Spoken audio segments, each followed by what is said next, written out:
Youngboy is facing 48 different charges in Utah, the highlight being a forgery and the most troublesome large-scale prescription fraud ring. That's purely according to police documents and not internet detectives.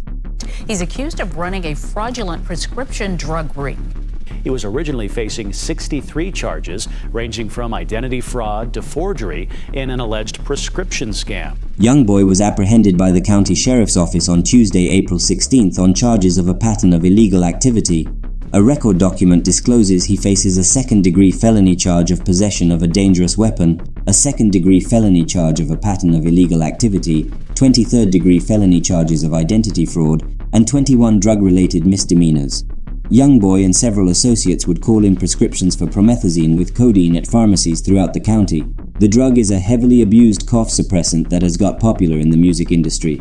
Youngboy purportedly called a Hyrum pharmacy in September 2023, pretending to be a 74-year-old woman. Police say he posed as a physician in the Provo area and provided actual identification for the physician. The pharmacist reportedly noticed that the number that was called did not match the number of the clinic.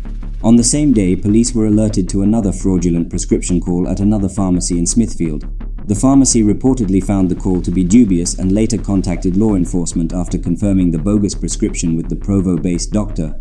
Police were able to apprehend 2 women who they say were driving a car registered in Youngboy's name. On a call, the deputy reportedly suspected he was put on mute several times during the conversation, though at one time he reported hearing a request to ask about the prescription they picked up. Cache County Sheriff's Office requested and executed a search warrant on Youngboy's multi-million-dollar home in an unincorporated area of Weber County, a place Youngboy refers to as Gravedigger Mountain. His first major crime since fame was in 2015, and it involves 2 accounts of attempted first-degree murder. Once he recognized that his career path was propelled by his criminal lifestyle, he completely let go of himself and his evil persona was born. Along with the persona came the Youngboy stands. Woe took advantage of any chance they had to type YB better in the comment sections. The murder attempts occurred in Louisiana, Youngboy's hometown, where he and his accomplice/friend hopped out of a vehicle and allegedly started emptying the clip on a group of people. The motive behind this wasn't well established, though the cases were serious. He was held on a bond of $200,000, which he paid immediately as his career was booming already.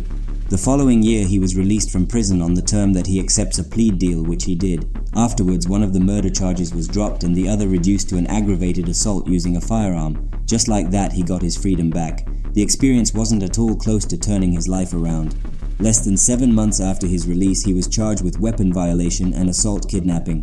The accusation came from a clip recorded from a CCTV camera in a hotel where Youngboy forcefully threw his then-girlfriend to the floor.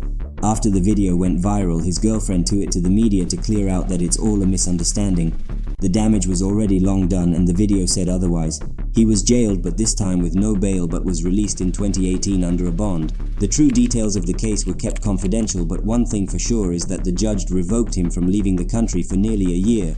That meant cancelled shows and potential career moves, though was much better than the 10 years he was to be sentenced.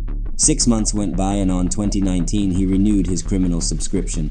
He got into a fight with a housekeeper who budged into his motel thinking that Youngboy had left. In the housekeeper's defense, Youngboy had overstayed his welcome. Hands were thrown, which ended all parties involved getting charged except for his girlfriend. He ended up with an additional charge for the possession of marijuana after the police report came back.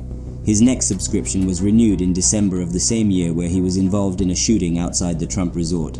A 43-year-old male died of injury and a 5-year-old sustained major injuries. As serious as the case was, even he himself knew that he wasn't getting off the hook this time. To everyone's surprise, he was only sentenced to 3 months in jail and 14 months of probation. In March of 2021, Youngboy was taken into federal custody after a police chase put to action when Youngboy refused to be pulled over. After getting cornered, he got out on foot and started running, but all was in vain. What's most ironic in Youngboy's journey is the fact that his career and fan base has only been growing ever since. All these years of crime have recently caught up to him, as in his recent case it serves as evidence of constant illegal activity. His baby mama drama has also been getting wilder. Just 9 months ago, his baby mama accused him of hiring 2 ladies to jump her and all for child custody. His baby mama Arcola was set to pick up their child from Youngboy on Wednesday. As the day was approaching, Youngboy abruptly changed his mind.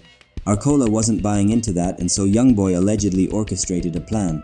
Ghosting Arcola didn't work as she took a flight and on Wednesday drove to Gravedigger Mountain and forced her way to the house.